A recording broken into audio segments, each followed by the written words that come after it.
All right, welcome everyone. We have got another very special podcast guest. João Vieira is joining us, also known as Naza114. How you doing, my friend? Pretty well. How you doing, Jeff? Thanks for having me.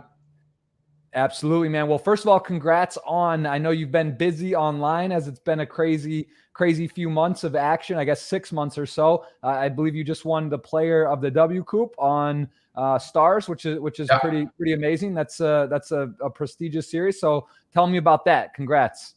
It feels like thank you. It feels like the series just never ended. It's been such a crazy volume that we had for 6 months. It started in April with some Poker Masters Super High Roller Ball, and then it just didn't really stop. So it's been for kind of a while, but I think it was a really cool, really cool way to actually just overcome this COVID thing. Just close yourself at home, just play poker. Just kind of felt like it was a good getaway. It was cool. And so tell me, those that don't know, we'll show you quickly, and then I want to go through your live career. Congrats again on winning a World Series bracelet. I know last summer that was one of your goals I've read is to win 5 bracelets. You got one. The first one is the hardest. Just seems like it may never come, and you get so deep and play so much. That was a big score. But tell me a little bit about your beginnings in poker. So you've been playing for a while. How old are you now? 30 and change? Are you 30 years old or how old? I'm 31. Yeah, I've been playing since I was 31. I'm 31. Yeah, I've been playing since I'm about 21. Okay. Which would be, and I started. You can see like my first live score. That 2008 is not me. I don't know what that is. As you're showing the end of the mob page, but the first, my first cash was already the main event. So I clearly paved my way online, and then as soon as I started playing live, I was already playing high stakes online for quite a while. So it was quite crazy. I quit basketball. I played pro basketball for a couple of years. I quit basketball around 2011, 2010, more or less, and I was playing DPT main in 2012. I skyrocketed a little bit. I just took all that grind, that discipline from basketball, and just came full force. And I know I had to gain terrain. I know I was behind a lot of people, so I just tried to overwork a little bit, kind of work. Just got right in there. That's interesting. I didn't know you played basketball, so that's pretty cool. So you were playing what level basketball? You were originally born and raised in Portugal, or? Yeah, my dad. We have a professional team here. It's a first league Portugal. It would be like an NCAA Division 1 level, not a Duke, or Michigan, but a solid. That would be our level. It's a pro league, but our level it's not what you pro sports in Europe is not exactly what you comparable to pro sports in the US, where it's NBA or NFL. Like, we have different leagues. Yeah, it would be like let's just say I played college basketball would be more, but it's a professional level. Yeah. Okay, so you're playing basketball, and at that time, had you already then were you were playing poker along the way? Were you doing the basketball and you got into poker? Yeah, so I got into poker. I had a couple of teammates who were actually playing. Some of them Americans as well. They were playing on Stars, and we're from an island, so all of our games actually, away games, you have to travel. You have to get to plane, go to mainland Portugal. So I had a couple of days extra. I always stayed a bunch in hotels. You play a bunch of card games, like most sports do. And a bunch of guys were playing poker. I just got into it, just taking a look, and it seemed fun. And all of a sudden, I was diving right into it. Yeah, but it was from my pro days that I actually knew basketball. Yeah, that I found poker. Yeah, it's cool. Very cool. And so you had you started playing. You were playing more tournaments, cash games, and when was your first? When did you decide? Okay, basketball maybe is not going to be my long term. And poker was going to be able to support yourself. When did you feel that was the case? When did you make that transition? Basketball was my my childhood dream. So it was kind of a hard step to take that make that decision. So I got injured for 6 to 9 months. So that put me a little bit on the sidelines. And I actually when I quit basketball before I got into poker full time. I was already winning at sit and goes. I was doing pretty well at full tilt. That was how I started. I would play in between practices. We had 2 a day. So I would grind a little bit. Weekends, after the game, I was also playing a little bit, making a little bit of money on the side. But first, I quit basketball to finish college. Basketball was not going that well. I started really young at the pro team. At 15, I was like a little prodigy for my island, for the country as well. And then at 21, I was still not getting solid minutes. I was still the backup point guard, getting garbage minutes. So that was kind of getting frustrated a little bit. And I just looked at my future and said, well, actually, I have to finish college, because college it's hard to be a student athlete here, because you're inserting the pro team, you can't miss practice for school. So our practice, you have to actually just miss classes a bunch. So I was just not doing very well in college. So I just decided, well, I'm just going to try to finish this degree. And poker is making enough money for me to, I don't have to depend on anybody else. So I'll just go and go figure. Of course, I didn't finish college. I just went full grind and but yeah, the first step when I quit basketball was to study, which I never did. I just got into the MTTs and just, things went well. That's awesome. And I'm looking here at your live results, but you were already humming in 2012 then, because like you said, you're just not, you're hopping into main events. What was some of your online success before 2012? Had you had some six-figure scores? Did you have any signature scores already?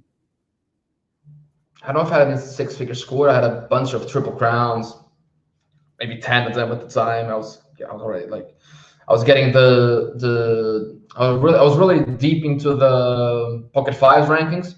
Yeah. I was doing pretty well on those. I don't know if I had a third or fourth already by 2012, but I was playing decently online frequently, pretty much all stakes at the time, which was maybe 1K was the maximum weekly. But I was playing those in 2012. I was already playing those for maybe a year and a half. Since I quit it in around March, and I was playing ice stakes in October, so it was really fast. I played high stakes sit and goes, and I went from high stakes sit and goes to mid stakes tournaments, and from there to playing high stakes was really, really fast. And what was your high? The game was underdeveloped. You remember? Yeah, of course. Are you? And I'm not there anymore. So you're not on Pocket Fives anymore, but your highest rank. I mean, you were up there. You were up one of the rank highest. I got a second. I got a third.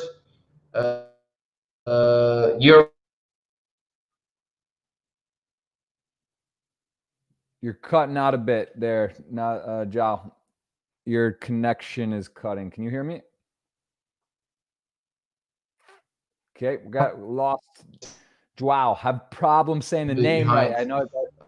Hey, João, can you hear me? Uh-oh. All right, guys, we're having a bit of a connection issue. Hopefully we can get him back on here. Let me send him a message because he is, we've frozen. Usually I'm the one with the connection issues. So this time I think it's on the other end, which is good and bad. But let me just see. I'm going to send him a message. Hang tight. Hang with us. One of the most recognized, established tournament players, very, very big talent. So we're hoping we're going to get him on here. Let's see. Maybe I can remove. See if we can get him back. One sec. Let's see if we can load it.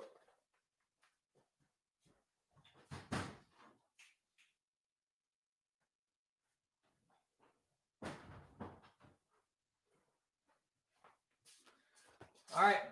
Well, we've lost our friend for right now. He is not with us, and I am going to try to get him back on here if we can get a new link. I think we've completely lost connection.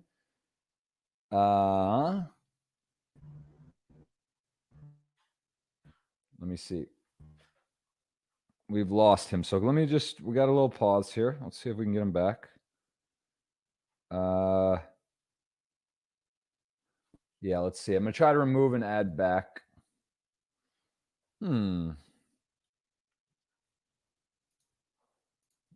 Yeah.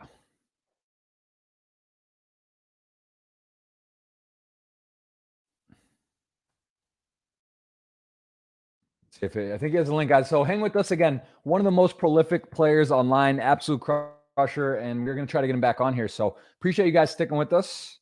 Let's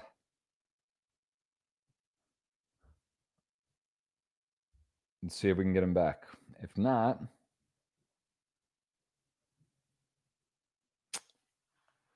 it's usually my connection. So this is different. I have no way of trying to fix this. This is literally up to João. Let's see if he's as talented at internet as he is at poker. He's we're gonna try to get him back on. And let me see. I'm gonna send him a link again.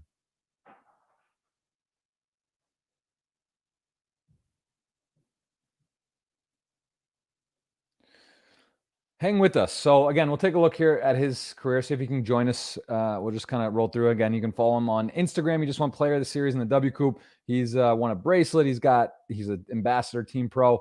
Got a lot of results. Long pedigree of results. You can see last year he won a World Series and the six-handed event, one of the tougher events. You know, it's where it's Mr. Kata finished second. Very tough final table as well. Some familiar names, but he is no question one of the best players in the world.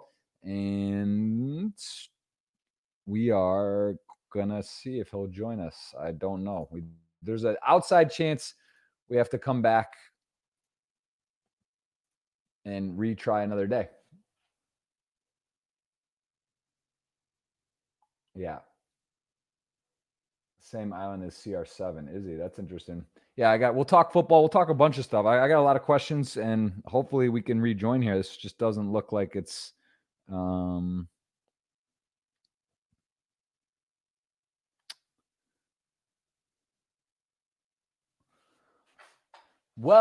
this is a first. It's usually me. It is usually me. So let's see what happens here.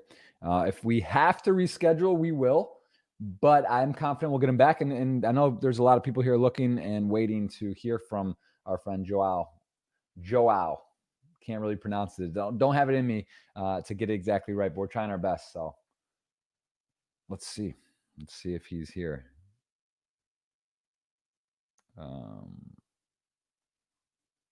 So yeah, he said he's going to try a different internet. If you guys have any questions, I invite you to go over to Twitter and you can ask a question and be eligible for this giveaway. So we got a $55 ticket giveaway right now, and looks like there's a lot of questions. So we've got 80 plus questions, and here we go. We might have got them back. Gotcha. I just changed my pro tip. I got 2 internets at home, so. That's strong. Look at this. Now we've been going up. The viewership has gone up, not dropped. People are anticipating. They want to hear from you. They want to know the secrets. They want to hear it all. So we got you back. Hopefully this is steady. So you can hear me? Yeah, we're good. All right, let's keep it rolling. So I forget where we were. I was just saying to people, if they want to ask a question, we'll try to get to those towards the end. We have a lot. Looks like over 80 questions currently. Some very interesting ones. Hopefully some overlapping to what I have on tap. But I think we were talking about your career. We were talking about pocket fives and rankings. And you were saying you've been in the top 3, or you've had a bunch of. Tell me a little bit about your online success before we look at the live. Yeah, I got a bunch of stuff at the beginning before I even start playing live. Most likely, I just rushed. I got into APTs right away. I had barely no experience, just a local casino, played a little bit. Yeah, online always been my bread and butter for the most part. I didn't travel until maybe 2014. That's when I actually started heavily traveling. So, but won a bunch of stops online. I got a bunch of coupe titles, 9 of them. I got a POIs and coupes as well. Got the most recent. You know, I've been constantly grinding. I think my best accolade might be just the consistency. I've been playing for a long time. I always had winning years, which is one of the things that I'm the most proud of. So yeah, that's what I've been up to. Just surviving the test of time has been actually the best thing I've been able to do. And I want to ask you about your regiment then online, because this is something that I find fascinating to hear different perspectives and different styles. So for you, when you play online, let's just take over this past few months. You win Player of the Series during W Coupe. You're playing World Poker Tour stuff and Party Poker. I know I saw you on GG. You're battling for WSOP stuff. So you're playing on multiple sites. How do you prepare for an online Sunday, and how many tables will you play at one time? Now way less than before. I try to stick around 6. Just too many days in a row, just too high stakes. Actually, it's really, really high stakes. Average buy-in is super high. So I try to keep it a little under there.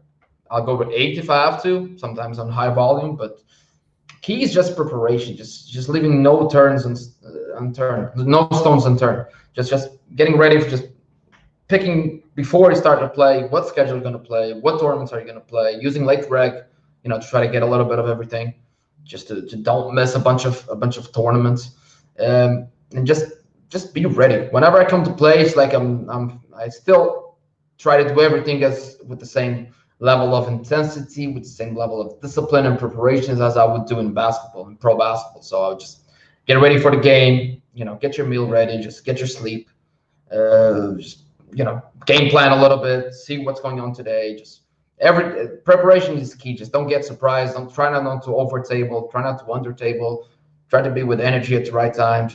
I try to prepare everything. I even phase whenever I drink coffee, that's even planned. So I just don't hit, those high peaks of caffeine or their lows too. So I try to prepare everything you can imagine and a little bit more. Yeah, it's intense. Tell me about what similarities in sports. So basketball for you, I played American soccer growing up, and I do find there's a lot of, like you're mentioning, preparation, mental things that kind of translate. For you specifically, what do you think in basketball helped you to be a, kind of transition quickly into be a successful top tier poker player? Yeah, well, it was key because at the time I came from a very developed game, which is basketball, even on this is like 2010. Yep. And I jump into, no offense, a fairly amateur environment, which was poker a few years ago. People were still drinking a bunch, just tilting and just breaking mouths. The old days, they were fun, but right, most people didn't know what to do, myself included, obviously. But I came from a different background, so I had a really, really good advantage. I believe that I came from this small island where I didn't really know anybody, had no idea. So I just figured, okay, if these guys are the best at what they do, meaning poker, if they're at the top of their game, and the guys that are on the top of my game that I just came from, which was basketball, they just overwork. They just they spend 3-4 hours shooting, then they prepare themselves physically, and then they do this nutrition and they study tape and they do all this bunch of stuff. I just assume that's exactly what the guys in poker would be doing. So I just come into poker with the same mentality. Okay, these guys must be studying. They're probably studying 30 hours a week. They're probably just, doing this super professional stuff. And people really weren't. They were just probably studying 30 hours a year, if that much. Back in the days, this is really early, like 2009, 2010. So right. That's not knowing anybody, not knowing what people were doing. I just came just fully blasting. Just okay. I was just studying like 60 hours a week. I was just really, even before starting play, I was just spending hours and hours and hours, 3-4 hours videos. And I used to watch a bunch of videos at, what was the name? Card Runner? I don't know. No. Even before that, it was not part-time poker. It was I forgot. Sassinado was in there. Gas 30. No, I don't. I used to watch it a bunch. They became Poker 5's coaching. It was even on the early days. Had a mate who had that password, and he gave me that. So I just watched pretty much everything that was in there. I was going bananas, and that discipline from basketball. That's what got me to high stakes so fast. And I see mentioned in the chat here, which I wasn't familiar with. Someone's mentioned the island you're from. Is that Cristiano Ronaldo also is from this? Yeah. He's 5. He was born 5 minutes away from me. And how you're pretty similar in age, right? I guess Cristiano's a little older. A little older, yeah. But they left the island really young. They left young at 11. So. Did you ever run into him at the park? Did you guys ever battle playing? I didn't. His cousin used to date my sister actually when he was just a kid. But that was early age. He doesn't anymore. So I had that connection there. I remember the first games while I was playing at Sporting. I was at home with my, at the time, brother-in-law, and we were just watching his cousin just debut in the first league of any adult. Wow, this guy's special. All of a sudden, he was in Manchester United like a couple of years later. But part of what he has, it's part of how we are here. We're greedy people. We're hardworking. It's a tough island. This island's in the middle of the Atlantic. We're closer to Morocco than we are from actually Europe. So we're kind of isolated in the middle of nowhere. And historically, it's been an isolated country, island, especially before democracy, while it was still in dictatorship and up until '74. So it's a greedy island where people were either most likely farmers or fishermen. So people are just tough by nature. They're very, very, very warm-hearted, but very greedy, very tough. So that's a little bit of it's built in how we are, how we work, how we live. And Ronaldo clearly personifies everything that's good about the island. I try to do my share, my part as well. So that's a good background. Yeah. Well, I'd say so. I mean, looking here, you are the all-time Portugal money list. I know Cristiano likes poker. Have you ever played poker with him? Have you ever talked to him? I didn't. I had a mate who did. He showed up at the local casino, played just 1-2 for fun, with his brother and some friends. So that's the kind of guy you just open. This is an open table, 1-2, and he's just there playing, having fun. But I never had the chance. Never had the chance to meet him either. It doesn't stop here too often. It's he has his thing in his very close circle. I never had the chance. I got close one to some extent while he was with PokerStars, but things never really got to materialize to meet him. But yeah, I probably will one day. For sure. Well, that's cool. No, it's a random. It's not like being from New York City or Los Angeles, like you said. I don't know anyone from there. Now I just found out someone mentioned that, and that's interesting. So very cool. You guys are both the top of you're top of in your country in poker. He's the top in football or European football, and that's the top of the world. Yeah. He's got the whole thing ticked. So give me. I'm looking here. You have a lot of results. You played the GG shows here on there. Yeah. What was the you mentioned you want to win 5 WSOP bracelets. You did win one last summer. I wanted to understand, where does that number 5? Where did you come up with that you want to win 5 bracelets from? But kind of a random number, not exactly. I mean, I would like to win multiple. A lot of people wins one. A lot of people have one bracelet. Not a lot of multiple winners. So that's an accolade I would like to achieve. And one other thing is I always like the mixed games. There's a quote by Barry Greenson a few years ago. I'm probably misquoting, but he said that if you can't consider yourself a poker player if you only play one game, meaning Hold'em. So I always fell in love with all of them. That's one of the things I'm really passionate about the game. It's been 10 years. I just finished the 6 heavily intense grinding months, and I just feel more motivated than ever. So that's winning 5 bracelets would also. It's not just about the 5 bracelets. Would mean that I'm competent in a whole range of games. All different games, stud games, the Omaha games, draw games, all that. That's basically where it came from. And I think it's still. I try to keep it as basic as possible. I still try to live my poker career, as I was just starting. I was just a wreck. And when you're recreational, what do? You follow World Series. You get the World Poker Tour. Rest in peace, Mike Sexton. We all love you. I gotta throw that in there as soon as I mentioned the World Poker Tour. So you grow up with that fantasy of just winning multiple things. And I came from basketball, so you win multiple ranks, multiple championships, multiple scoring titles. And even though that's just it's not really something palpable, it's something that keeps me going. I know it's not about it. I know it's not about the Coupe titles or about the Player of the Series titles, but that gets me motivation just to keep going for another year, another couple of years. I think that'd be cool. It keeps the fire burning, and I think people, as soon as they get to a certain level, it's all just numbers and EVs and money and just don't forget have fun. Don't forget have fun. Poker is fun. And I think the bracelets and the titles and the accolades and all this things that I go after, it keeps poker fun for me. It's like it's like JC said, just treat your every day like it's your first day in the job. So I try to keep it simple that way. And the bracelets personifies that a little bit. Yeah, and speaking of bracelet, you do get one, and it's a prestigious one.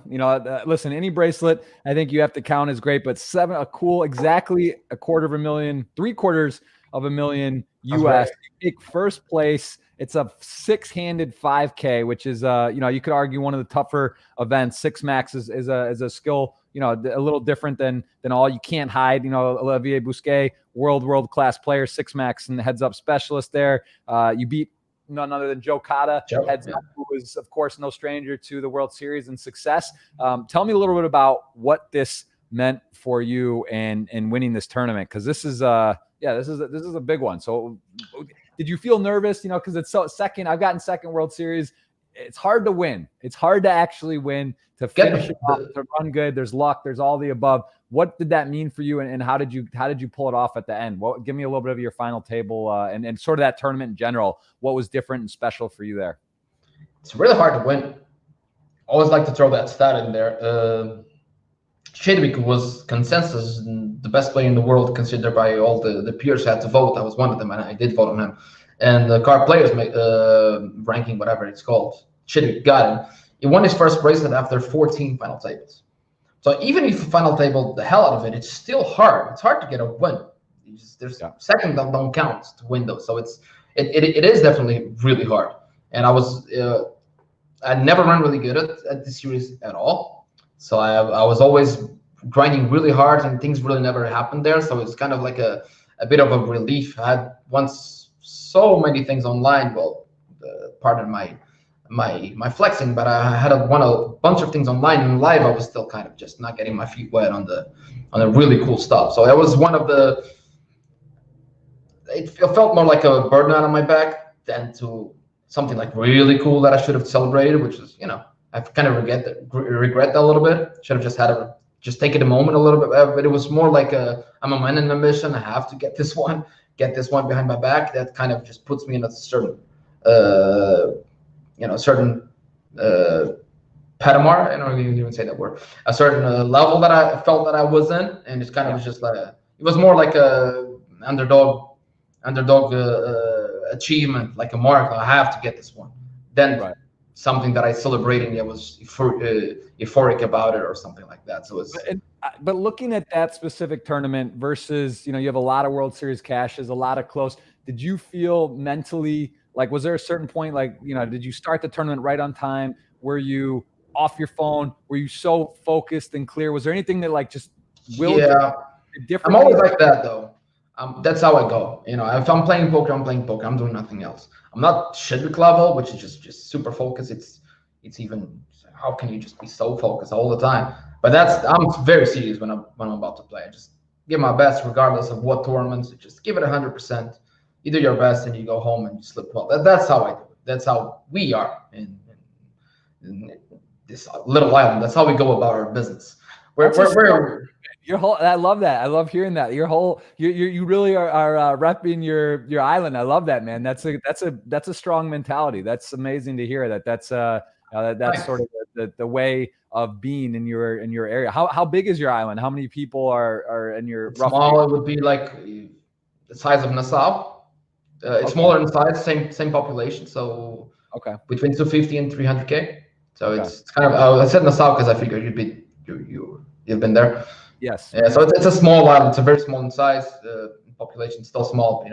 It's So I've always felt the little different from this tournament to the other. Just felt more in peace. Like if I win it, I win it. If I don't, I know I'm ready. I know I will eventually. This is a tough field. Let's see if the cards. If the cards come my way, I will take that chance. If they don't, I'll just keep grinding. And as soon as I took that mentality, things just started to blossom. It was, maybe a coincidence, maybe not. I just stopped worrying about it, and I'm just gonna do my thing, and I know I'm gonna get it. I'm just eventually. It's just a matter of time. If you just overwork people, they don't stand a chance. Maybe today you will, but if you're working and I'm just constantly just overworking or just working smart and just working better than you, eventually I'm gonna get everyone if you keep that pace. So that's how I go about it. I love it. And I think that right now we got a lot of live people tuning in. Thank you for joining, everyone. And if you do have a question for João, you can ask it here on Twitter, and we will try to give away. We're going to give away a ticket at the end. So if you are eligible, if you ask a question, we'll try to get to as many of those as we can. As well as I see people in the chat asking questions. But I think so many people these days want to know how, you're considered one of the top players in the world, no question. What is it that you do? When you say study, do the work, is it PO Solver? Is it chat group reviewing with friends? all of the above? What is your ratio of playing versus studying? Give us a little bit of a look into, don't give away the secret sauce, but what is sort of a game plan? Like, what are you doing to work on your game? Like, give me a little bit of an inside look at how that would be for you, and also what you would recommend for maybe people that want to get better, like starting out. I think the key is just consistency. Just consistency is the thing. Just constantly work and just constantly be, driven and motivated and passionate about what you do. And how you get there matters. It does. How fast you can get there. There's certain ways to work smarter, be smart about it. Just learn with people who have given you opportunity to understand their knowledge, who sold courses, whatever you do. Whatever you can do to fast track, it's good. But I think the secret is just keep the passion consistent and keep the drive also consistent. That will get you far. There's different ways you can go faster or not, but that's the key. If you keep that, you'll just get most people. You'll just get to their level. That's how I believe, because it's very small number of people who can do that for extensive number of years. You don't see many guys from 10 years ago who are still winning consistently high stakes. It's hard. People just, they have kids. They go about their business. They win a bunch of money. They're just, I'm just tired of it. So if people, consistency will be the key. And the second part of the question about people who are starting to, play smaller stakes and whatnot, just keep it fun. Keep it straight. Stick to the basics. Remember when you started, why you started. Just try to keep it as much about that as possible. Just have fun, do your thing. Just enjoy, learn. Don't care about results as that much. Don't get frustrated. Don't get overly excited, overly anticipated if you go well, if you go bad about it. Just do your thing and just have fun. I think if you just keep having fun and keep cultivating the love for the game, the excitement for the game, results will show up. You will improve. You will get to the levels where you want to get. Just if you do that and you work hard, you'll be fine. Absolutely. I got to ask you about, listen, I'm team Party Poker. I read Party Poker. I think I have the reasons why I believe it's the greatest site and what they're doing. I know you are a sponsored ambassador. Congratulations as well for a site called Winamax. And, again, one of the things I love the most about Party Poker is that Rob Young in particular and the team, kind of aren't just like, oh, no other poker sites exist. We're the best. They say, listen, other sites some have better software, some have better guarantees, and kind of look to build, I'm allowed, I stream on Twitch. I'm allowed to play other sites and we're not, handcuffed. So I do want to ask you about Winamax because you're sponsored by them. Again, congrats. I know Adrian Mateos. There's a handful of other amazing world-class players. David Katai. I'm sure you could name them all. I could name others. Mustafa was here too. You got Mustafa. Mustafa. Yeah, he's been on my podcast. A great guy, great player, all around. So, again, I know there's a bunch, but I want to ask you about Winamax because, again, thank you for coming on the show. This is my podcast. Party Poker does help sponsor it, but tell me a little bit about what it was like to become an ambassador and how you chose Winamax with, I'm sure, having multiple options. And if you could just tell me a bit about how Winamax works and everything.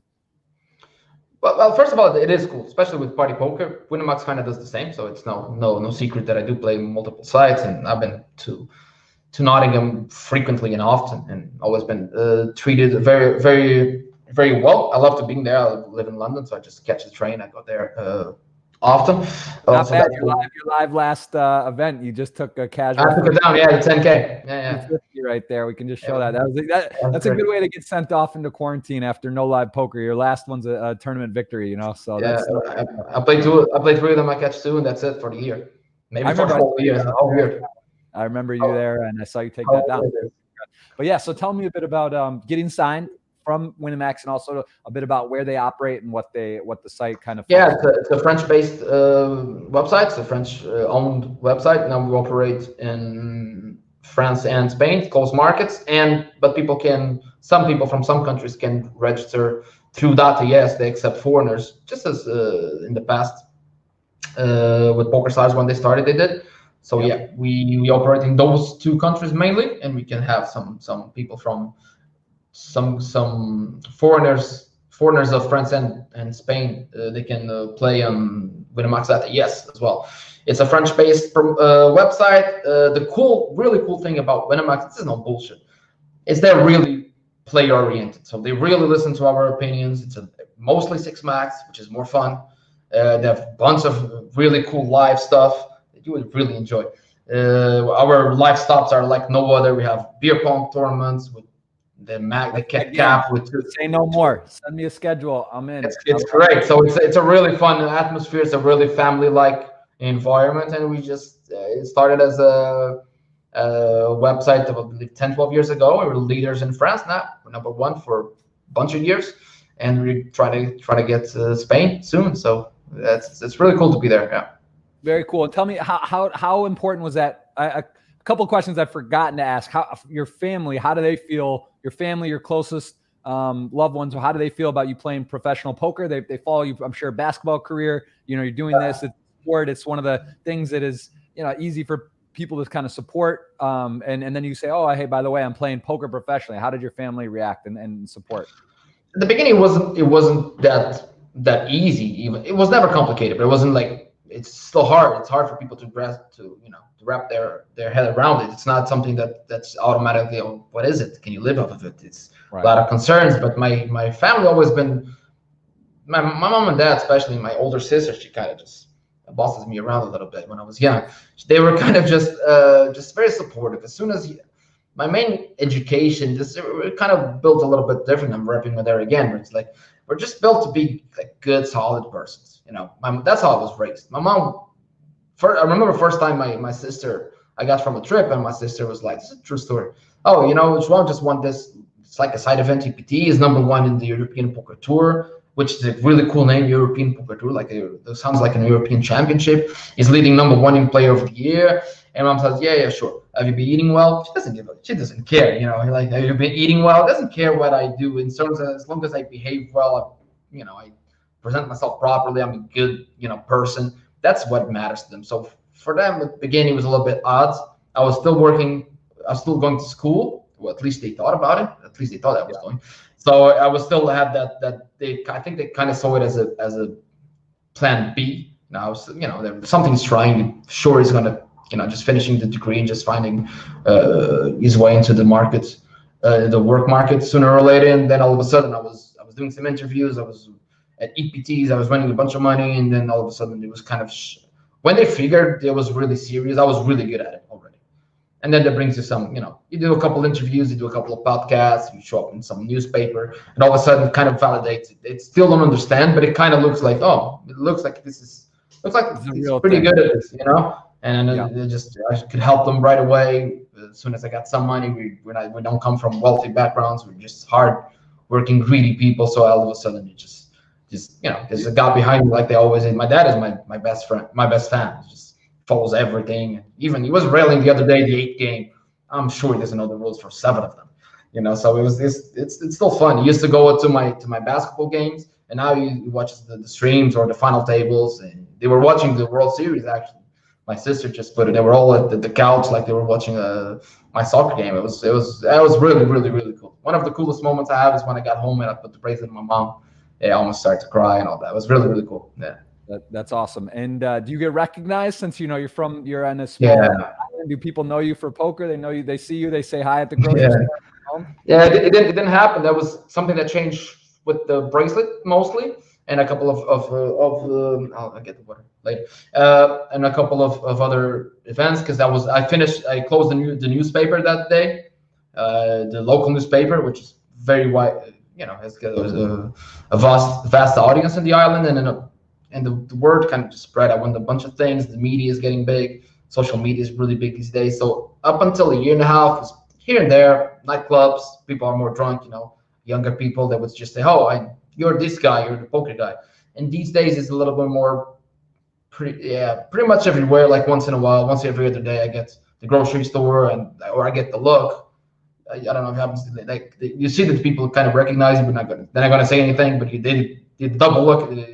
They look twice, that kind of thing. Yeah. These days, it's a little. People say like, "Oh, I know you from somewhere." Like, "Oh, you look familiar," and you're just like, "Okay, maybe poker," and they're like, "No," but it's like it has to be right. So That's just funny. Yeah, that's awesome. Well, yeah, that's very cool. And what about for we have some majority of male audience, but let us know give us a little look into your personal life, if you don't mind. Single, married, are you on the market, off the market? No, way off the market. I'm engaged now, so I was gonna get married at the end of this year. Still not sure if we're still gonna go with that date because of COVID.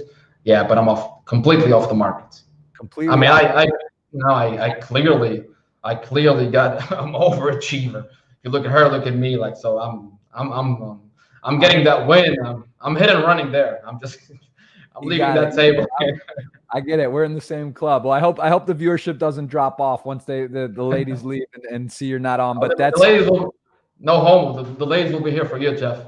We're gonna be fine. Well, this is a great. You have a very strong support cast. I will say. I notice on your your engagement within your, you have a very loyal. I think people really respect the way you operate. You conduct yourself. You're one of those guys that in poker, there's no skeletons, there's no like controversies, and you seem to operate at a very high ethical standard and do a really good job. And it's fun to watch your career blossom. So yeah, thank you again for coming on. We're going to keep it rolling and take a look over at some of the other results and talk about, I want to chat about, you guys can always go and check out his Hen and Mob and see sort of how his career's gone. But give me a moment in your career. Was there one that stood out for you? Because you were already doing online well. Is there like a particular tournament? Because obviously this is, we're talking decade later. You hit the World Series win, which is amazing. But I would admit you've already been financially sound. You've had a lot of success. What tournament for you, looking back over your career, was like one that really like was a breakout for you, or maybe helped you get the sponsorship deal, helped you get confidence, helped you move up stakes? What stands out for you over your career? I might be one of the few, I don't know if that's good or bad. I don't have that moment when that first big score, the first like either life changing or stakes changing, or when that tournament happened, I was already playing high stakes, and yeah, it was a great score, but I didn't change any kind of. I played a little more high stakes. I get my feet wet into some super high rollers a little bit more, but I was already playing it before the bracelet. So it's right. It was for me, it was a bit different. It was a bit frustrating for first years, but I was winning all these big tournaments online and constantly getting really good results. But then whenever it was like either scoop or the big events, I had a bunch of almost, way too many. I ran really poorly on those for a long time. So even though that didn't really help me in terms of bankroll, I see a bunch of guys who I came up with, like either Adrian or Mustafa, now they're my teammates, or Sergio Aido, a bunch of guys that I've known for a long, long time. They were just blossoming and just jumping to these high rollers, and I was just kind of getting stuck into waiting for that big score. And that was a big burden on my back. I felt I had. So that changed a little bit with the series, but also made me who I am as a player. So I never had it easy. I probably ran a little bit bad at some spots when I was getting close to those big wins, but I got really lucky that I ran bad there. They just made me overwork and just turn that into fire and just said, well, if I have to win 4 flips, next time I'm gonna get so good, maybe I'll have to win 3 flips, and maybe the next tournament, maybe I'll have to win 2 flips. You know what I'm saying? So I just I got all that motivation into the shakiness. I'm just gonna get as good as I can possibly be. So eventually, this is gonna be undeniable.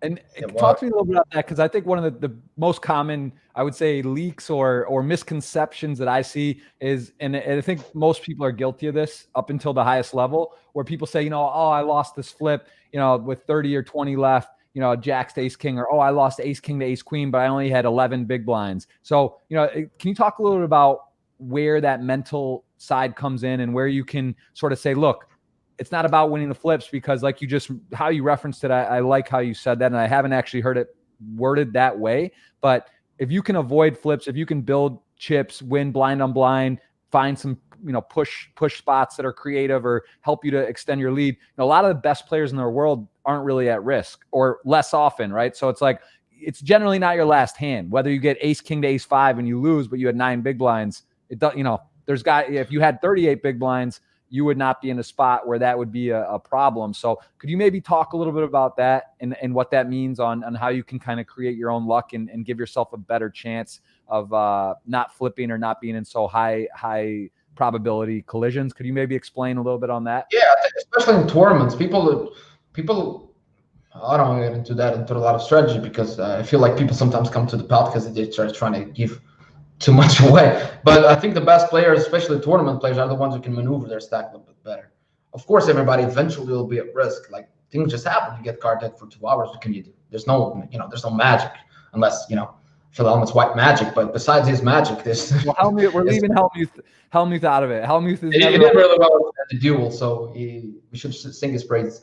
But there's low, there's a limited amount of things he can do. But there's a lot of things you can do, and I think the best players are the one who can avoid, who can maneuver their stack the best, and have less of those situations when you have to push, where you have to be all in, where you're so short that you get sevens and you'll have to jam.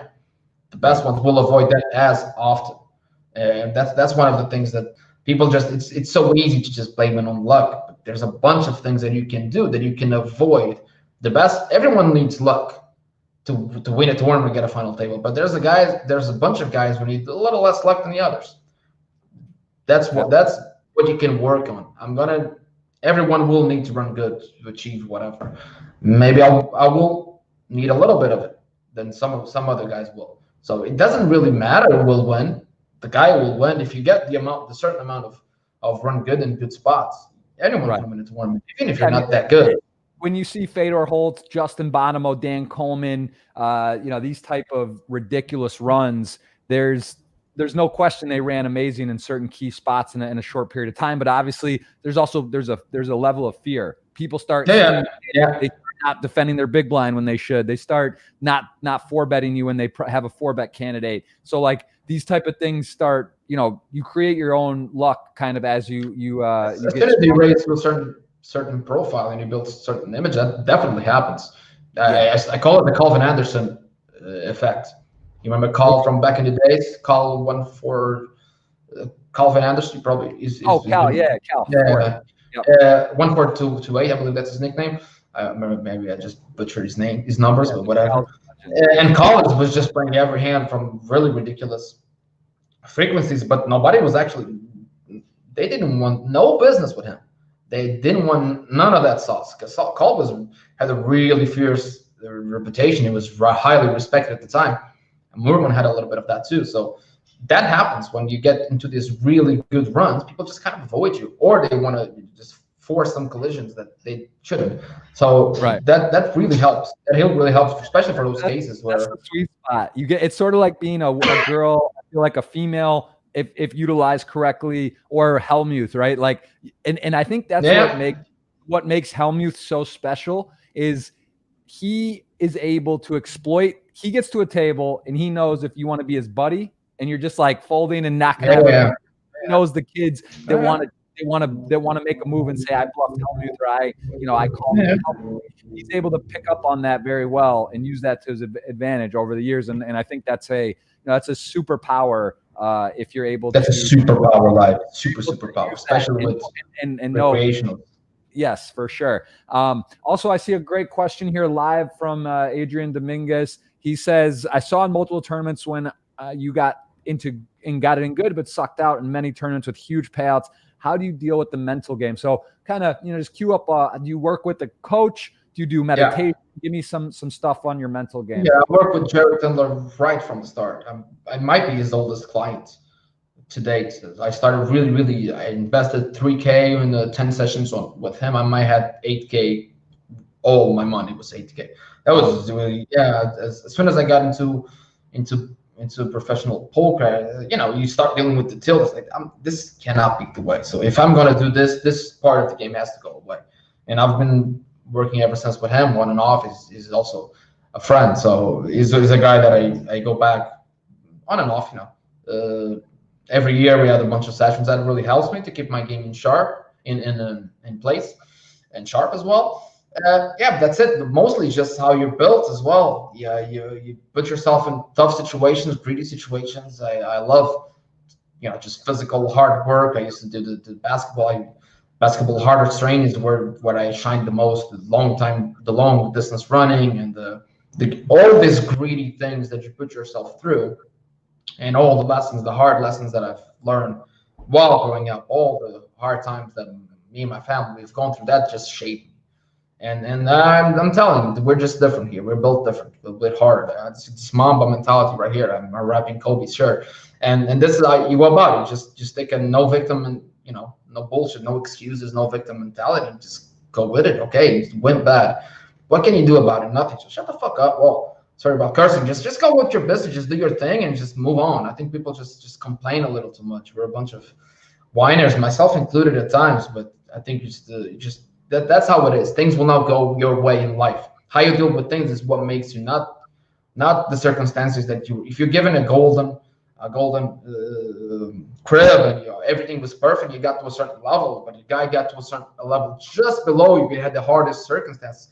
The big guy, the latter, he achieved a little bit more. So just whatever you achieve, whatever circumstances you're given, just do the best with them and see how far you can get. That's how I go about it. I don't bitch too much. I used to, but that's life will treat you bad eventually. Dormant will. Yeah. This is just dormant. You're still fine. You're still rich. You're still spoiled. We're just a little. In poker players, we just forgot how lucky we are. It's just insane the amount of whining you see. Like, mate, you're under 30. You're probably a millionaire. What the hell are you talking about? You got everything anyone wants. What are you bitching about because you lost a flip? Really? Like, you know what I'm saying? Like, you can just go for dinner for $300. My family worked for $300 a month. What are you talking about? Yeah. And I mean, it's also, like you said, it's not about what happens, how you react to what happens. And you want to, I think that's a good way for anyone, whether poker or not. You start thinking about a bad day, or, you get a pimple, or you stub your toe, or you get busted out of a tournament. You kind of start thinking about it. It's like, all right, look, first of all, you're born. It's like 1 in trillions. You're here. You're able to play. You have a computer. I like when people go that. You start thinking about it again. And we're all guilty of it. I've done it for sure. I'll send a bead or a hand or like a nasty run out, and it's like, we've all done it. But I think I think at the highest level, you do less of it, or you eliminate it, at least in the poker spots, and you really try to you put things in perspective. I think that helps a lot. What do you feel about the current landscape of poker? There's some RTA stuff, real-time assistant stuff. Obviously, I actually chatted to you before. My name got tossed out there. Someone named Gross Jeff. I think this guy named Eshka. It was not me, but there is the real-time solver kind of stuff that's getting thrown around there. There's solvers. There's these type of things. What do you feel about online poker and the future moving forward? Do you feel the games are great? Is poker thriving? Are you worried about the future? What's your sort of like now take, in the next, say, 2 years, 5-year take on where online poker is? It might be the most delicate situation online poker has ever been. I think the dangers are real, with AI especially coming into our lives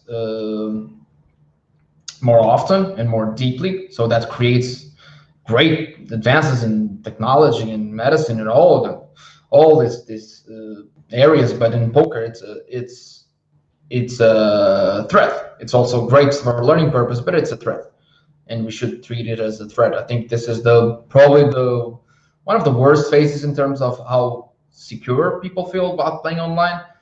I think it's probably a problem. Will have to be addressed. Will have to be solved, and let's see how people go about it. But I've always been an optimist on this field. I'm a little bit. Let's see what's going to happen. I'm not so sure we're gonna. There's some real threats out there. Let's see. Yeah. And what do you think about real name stuff? I don't know how Winamax does particularly. I know, Party Poker moved to real names for the major events. They're flirting with the idea of making real name everywhere. What are your thoughts on having players? I love it. I love it. I can really go. What discussions were done. I don't know if you're going to do some live events online. I don't know if that's going to be possible or not. You have to also be careful with all this privacy new laws that you need to wait carefully with results and whatnot. Under real name, you can't really show much, so you should be careful with. Companies should be careful with that. But I really love it. I love the real names. I think it brings a new element to it. You know who you're playing against.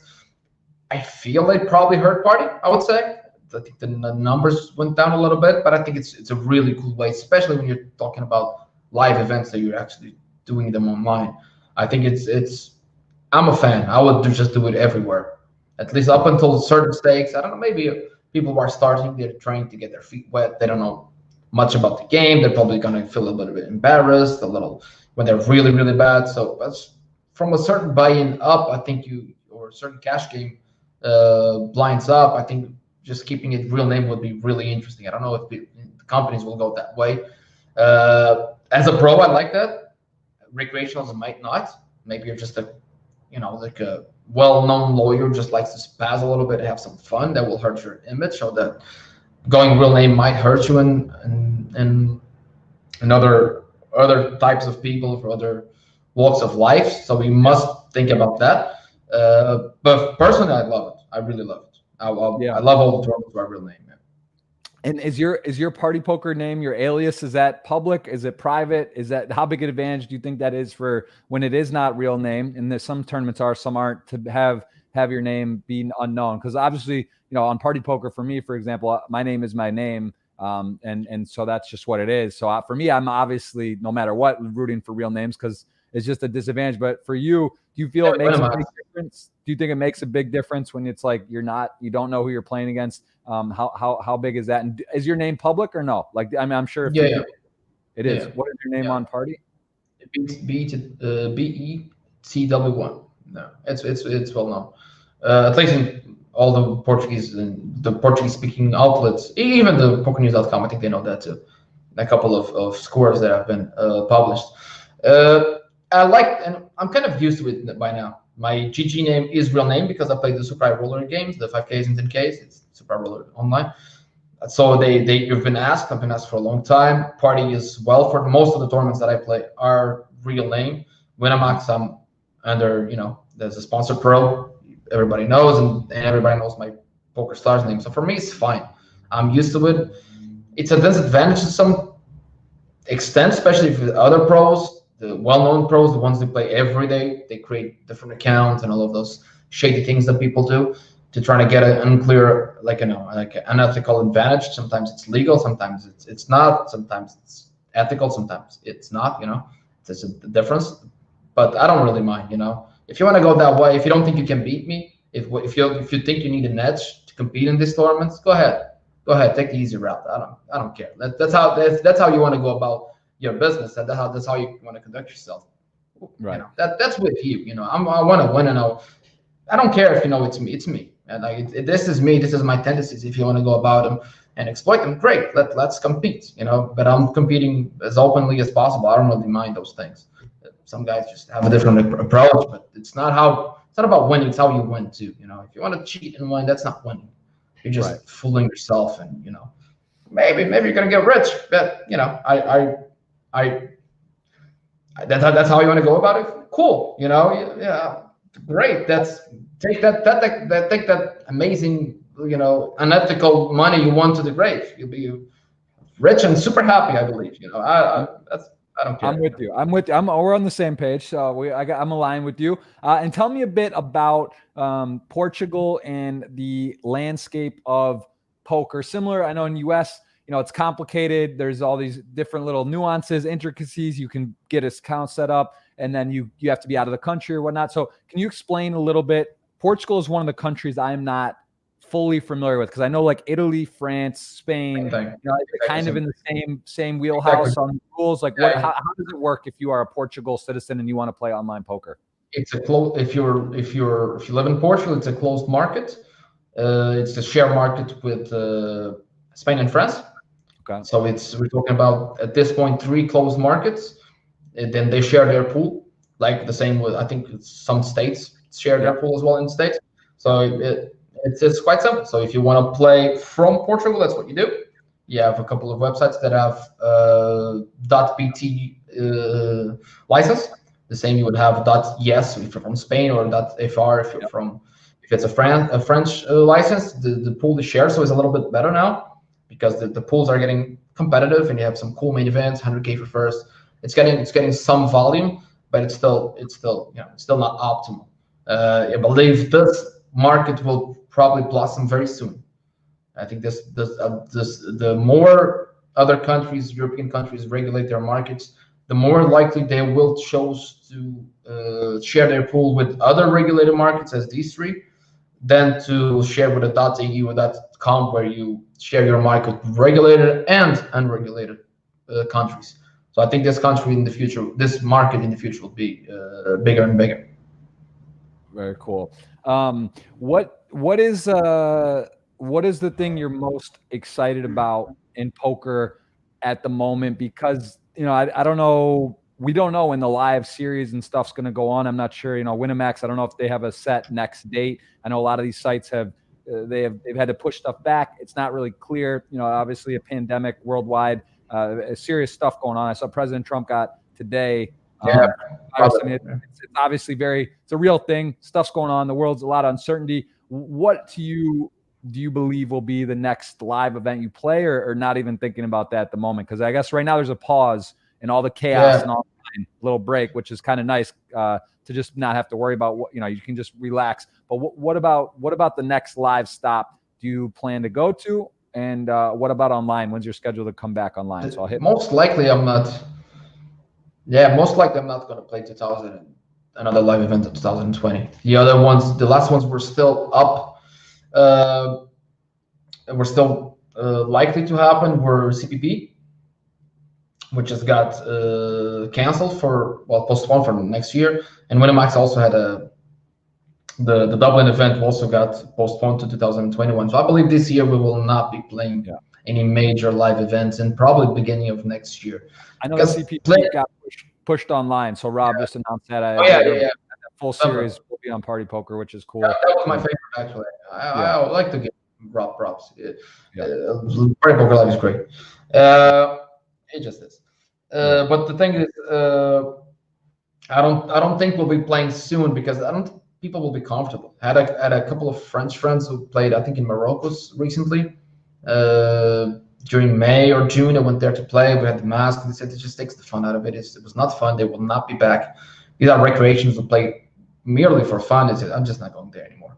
A couple of my mates, who are pros, they went there, didn't like it either. So as soon as we don't have this pandemic thing figured out, I don't think life is going to be there. I don't think you're going to be playing with maybe once in a while, a couple of them. It's a risk situation. You're sharing. Cars are flowing, are going through the air from hands to hands, chips. Yeah. It's not ideal when you're talking about a virus, It's not ideal at all. So I think I'm just going to chill and see what's up. If a couple of events go good, maybe I'll join, but I think I'll be just standing. I'll just send a couple of front runners, see how they do, and then I'll just let me know. I'll be back I'll see you there in a couple of events, but I'm not gonna be I'm not gonna push the envelope on this one. I'm gonna just stay safe. Just play online. Online is good, so just stay online a little bit. Absolutely. Well, I see your we're gonna take some questions now. Tell me a little about Instagram, Twitter. What do you use more? Where can people? What do you like to post more on one or the other? Do you do? Oh, there's your. I think that was you winning the series. You did get the World Championship just now. So again, congrats. It's pretty cool to get my Jordan cigar move. I just had to. I love it. So yeah, congrats on that. Is that the best way people can follow you? Is it Instagram, Twitter? Yeah, Instagram is the most active.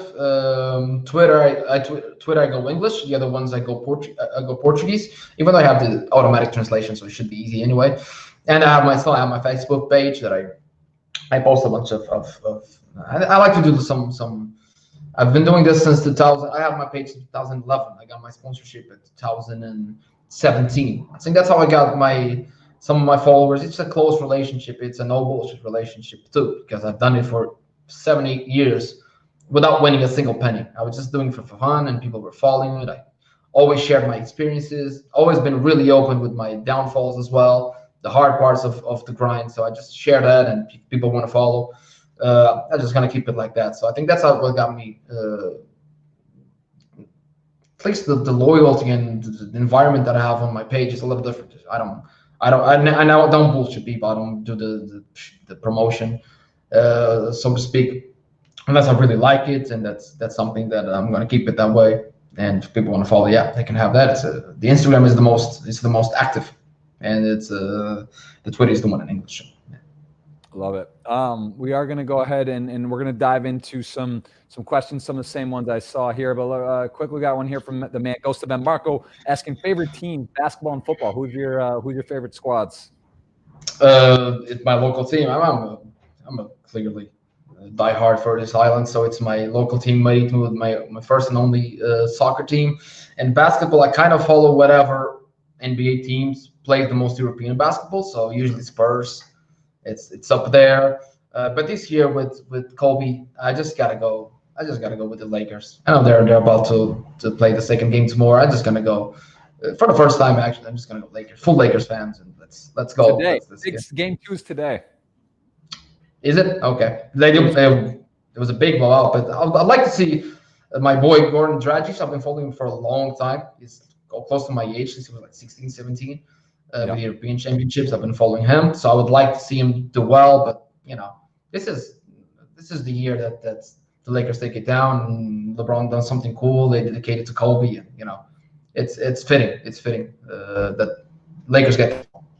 It does just seem like it's gonna shake out that way, but I'll be, I'm not a huge NBA fan. I mean, I like it. I just don't like watch it. But I found myself during, and it wasn't necessarily just because of quarantine, because I think it's fair to say that for you and me, maybe more poker playing because of online, but really like our day to day, it doesn't change as much. I think we're one of the industries that's affected. To be honest, I forgot I was in the pandemic several times. Yeah, me too. It's kind of crazy to say that, but it really does feel that way. I was gonna say though, the bubble, the level's been insanely high. Like I've found myself watching games, really impressed with some of the talent and some of the matchups and stuff. I feel like that's probably what happens in their private scrimmage, in their private, whenever they practice. That I feel that's the most likely level they perform, because doing a parallel with my older team, we didn't play as good in games as we played in practice. It's common. You have those, we call it the practice lions. They're super good in practice, but whenever the game is on, especially if it's a national team, they can't score a 3 for their life. They're just, they just choke. It's super common. So I feel like that environment maybe just elevated the level of play. I feel like the guys are more, they're free. They're living 24/7 basketball for a couple of months already. I feel they're just showing their best. I feel that's how they probably in practice. That's how it is. That's how these guys play, and the level is insane. That's interesting. That's interesting to get a very you obviously know basketball super well, so that's very interesting. And before we do dive into these questions from everyone here on Twitter, which you guys can still enter the giveaway, it's still eligible. If you ask a question, you will be entered to have a chance at winning this $55 ticket. Tell me a bit about COVID in the areas or people in your lives. Like, I know based on where family on the island, or you live in London, you've lived in the Netherlands, there's different places. What is your understanding in the areas that are sort of part of your life that you have been in the past years? Do you have a better understanding? Is stuff shut down? Are people staying indoors? Are people taking it seriously? What is the pandemic sort of areas that touch your life? What are they like? In my island, the island where I was from, they closed the airport during the quarantine. They closed we had a lot of cruise ships that was closed. It was pretty much been COVID free. I think we have around 200 cases the whole time. So my mom was super safe. That's something that really calmed my mind. It was very hard. I was away from them, but it was just okay. Everyone is fine. That's my sister and brother-in-law are nurses. They work in ERs. So I was extra worrying because they have small niece, young niece, and they're both might likely be exposed to it. So that was something. It was more it really calmed my mind, and it made it way easier to go about it when your relatives are really safe. About London was crazy. That's why I left there. I left there right away. It was just going nuts, and they decided to take a different approach. And the Netherlands weren't easy either. It was not. I just decided just to close myself in the bunker, and that's how I went about it. I just do nothing, just play online poker, and just chatting with Adrian frequently. He's like, I haven't left home for 40 days. That's how I went about it. I went from a. Do you think from a perspective of, because again, as I would say, I can speak for myself, and as you're mentioning, you kind of forgot you were in this because you're playing, you're active, your mind's kind of off it. But in terms of productivity, in terms of performance. Let's just say this over the last 6 months, things were as normal, no COVID, nothing happened. There's some traveling, there's a lot going on, there's social events, there's things. Do you think that actually, for someone like yourself who's very driven, motivated, focused, do you think that you were able to capitalize more so? We see you in player of the series. Do you think that this was to your benefit in terms of your ability and your playing, because you just were like, all right, I don't have to worry about FOMO, the fear of missing out. I'm not missing weddings. I'm not missing, going out with my buddies to the bar. I'm missing, I'm just in my house and I have nothing to do. I don't have to worry about anything. I'm just crushing. Did that sort of, do you think, help elevate your level? It was great, to be honest. It was really great having the best year, and it's just amazing. Especially if I could, I felt a little short of keeping my energy level high for the whole thing. So I dropped a little bit along the way, because I had all my season planned up until series. Then I have a month break, and then your EPT Barcelona kicks off, and then there'll be Cup and whatnot. So I didn't have that break, because the World Series online just moved right into it. So I think I got a little tired, a little overworked, but besides that, it was amazing. I think I did a really good job, probably better than most, just extra focus. And I felt I can't do anything about this. So I'm going to be a great citizen, just do my thing, follow the rules, wear the mask, whatever I was asked of, and I just grinded. I just worked and worked and worked. And for me, it was great. I really didn't felt it. I almost feel bad about saying it, but I was happy during the whole thing. Felt happy. I was doing it. Was these last 6 months, people, please don't take me wrong, please don't take it bad, but I was really happy. Yeah. I was just great months for me, obviously. Right. I'm taking COVID out of the equation. I know people are dying. I know, well, these crazy things have happened, but I feel like it's not being sad that's going to help anything. It's not being frustrated. It's not being worried. And it's one of the big lessons that I'm usually overly worried. And I'm just going to do the best that I can. And if I can help, I will. If I don't, I'm just going to go on with my life, and just because this is going to end at the end of this pandemic, we will have to live. And right. I read I listened to one of those motivational speech. It was Eric Thomas, a guy that I follow. And he's like, at the end of this, life will go on. So how you get to the end of the pandemic, it's your only job. How will you get there? Will you get there fat? Will you get there just motivated? Will you get, all those kinds of things. So I'm just gonna move on with my life. I took that decision, and that was it. Right. I actually, this is something reminded me I wanted to ask you about, and it's sort of, I actually had a bit of someone brought it up to me, which I didn't fully agree with, but I considered it at the beginning. I was streaming on Twitch a lot at the beginning and stuff. And someone said to me, hey, I don't know if it's a good idea if you there's a pandemic, people are dying. It's great. Should you be promoting poker and streaming and whatever? And I thought about it man, I don't know, maybe. But then I realized at the same time, there was no sports on TV. There's not doing more. And it's I'm trying to entertain, educate, have fun, interact. I think you could argue it's almost necessary or it would be beneficial, because people are, you can only watch so many movies and Netflix, and you want some entertainment. So, I don't know. I guess it's always going to be two sides to everything, whether, one's more or the other. But I actually had a bit of I don't know. I just had that brought to my attention, and I thought about it. But then actually I thought about it more, and I thought maybe it was even better to provide some entertainment things. Being at home and just thinking about what's going on, just, stressing about it and worrying about it, which, if you're stressing about it and worrying about it and taking steps to make it easier, just make yourself safer, that's actually good. That's good stress. But if you're just stressing about it for the sake of stressing, just go watch Jeff's stream and you'll have some fun, and or whatever. Just, there's a lot of and that's the other point. I keep saying last question, but I keep remembering little having a bit of a understanding, or I keep coming back to what I want to ask. And one of the questions I want to ask you is, what do you think of Twitch and content, YouTube? And do you do any, I know Winamax has some content, they do some filming, and I've seen Adrian Mateos and yourself and others they do some pretty cool, unique content. Do you yourself stream on Twitch? Would you stream on Twitch? Do you do any YouTube content, or what do you think on that type? I do a bit of that, but off tables.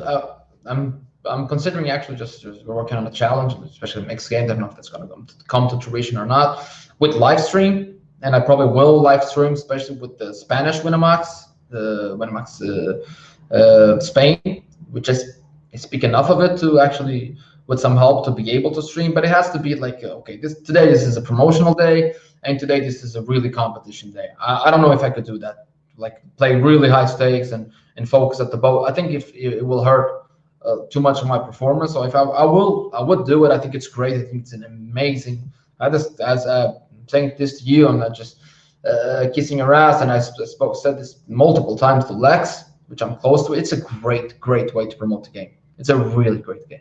Though I think it was Lex who reached the record of Twitch. Who did like this insane double coup run or scoop run where you had 100,000 viewers, something like that.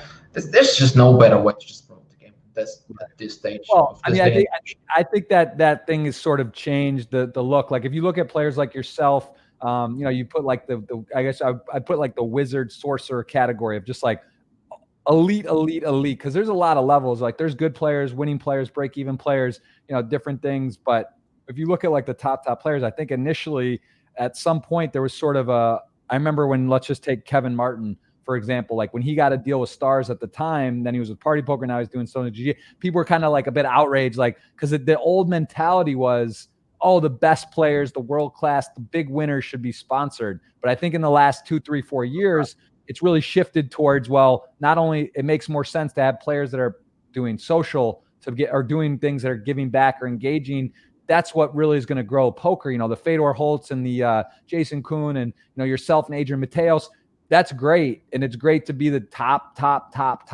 But ultimately, for the betterment of the game, I think that's some of the best players are realizing that guys like Jamie Staples, Kevin Martin, Pav, Matt Staples, Spraggy, Finton, who are also very good players, Lex, these guys that are putting out content, they're ultimately going to make the game. If the game stops growing, the game's going to die. So like, really, I think there's been a bit of a respect, a difference in opinion. I don't know if you believe that's true, but I feel sort of that initially where they were kind of like, oh, this guy's not that good at poker for some of these streamers, but then they're like, well, it doesn't matter. Like they're before the era of streams, it was different because you would get exposure by results and results only, pretty much, unless either you had your looks, had the following, or you had been on one of those reality shows, that kind of thing. But most of your exposure, if you're a poker player, would be through results, through playing the big games, the big high stakes poker, the big tournaments, the World Series of Poker, big events. That's how you'd get exposure.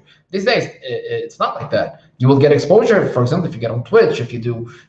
So I actually think the best players in the world most likely are overpaid as sponsored players. I think the guys who promote the game are the guys who should.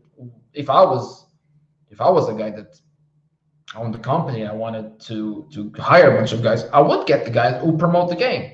If those guys are the best in the world, great. It is great. I think it's funny as well because like I've noticed too in general, what people look for in streams and some of the most successful streamers, it doesn't really matter if you're playing a $55 tournament or a $5,000. Like it doesn't necessarily mean that people are going to watch the bigger. They want to feel connected. They want to hear. It comes down to the stream a lot. So it's actually of course if you can win $3 million online, people are going to rather see that. But in general, I think pound for pound, it's not so critical. People can relate almost more. Or by are the ones that are more related. It's easier to understand.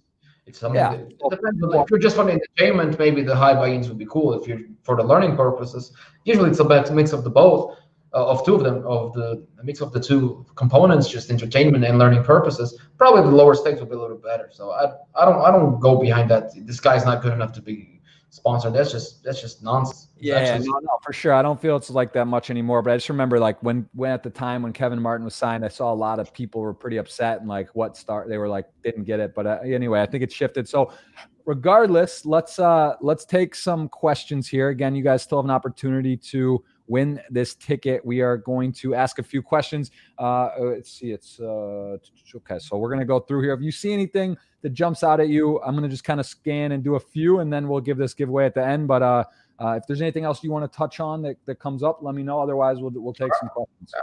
Let's go. Let's get them. Okay. So here we go. Okay. We've kind of covered a lot of these are generic and we've gone through it.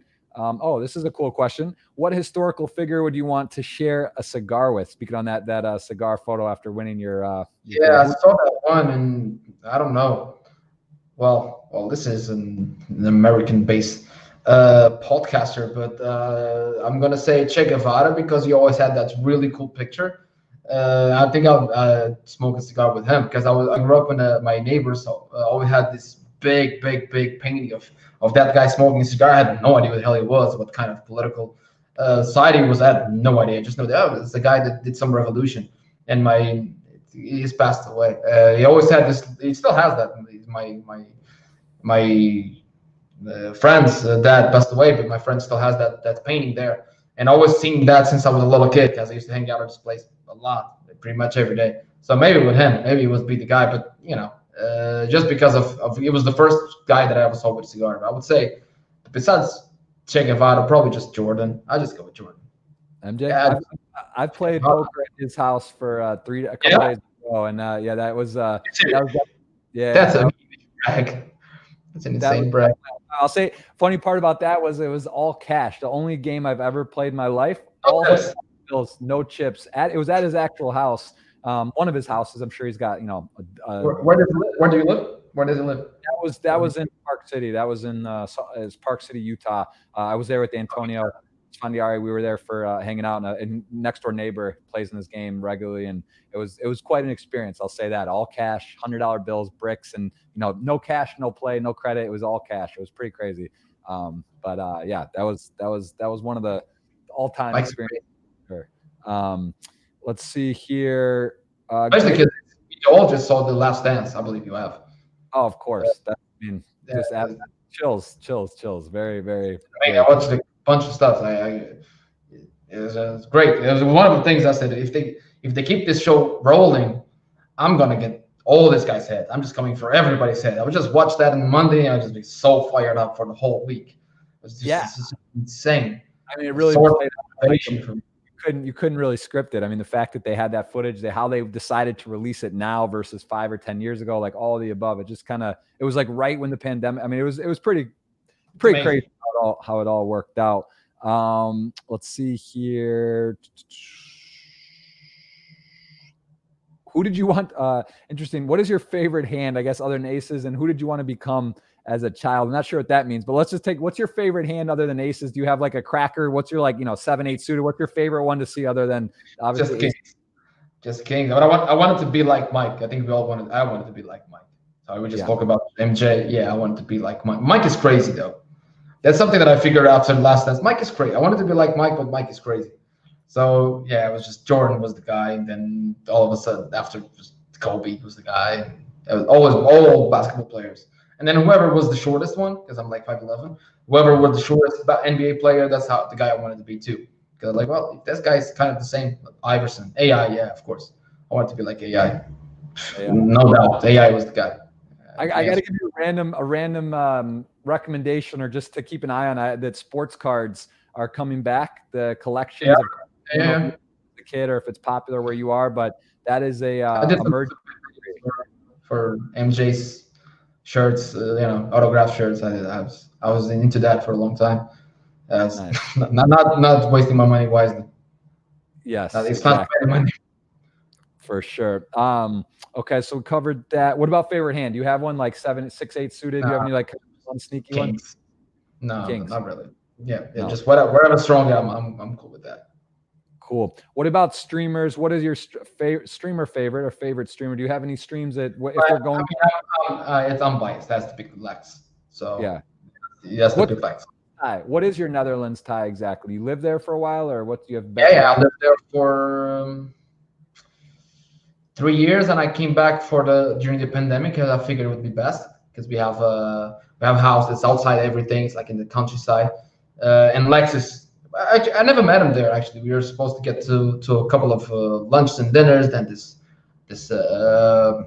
he went through a personal loss with his dad during COVID. So maybe soon we'll do that. But I'm close with Lex. Not close, but he's one of my favorites. We always speak. We're always cordial. He's very complimentary on his streams, on his commentators. So we get along really well. I think we connect somehow. We just vibe well, and It's great choice. I got a lot of respect for Lex. Great guy, great streamer. And poker hero. Do you have a poker hero growing up, watching on TV when it first started? Was it Moneymaker times? Like any characters you just love seeing when they played online, played on TV?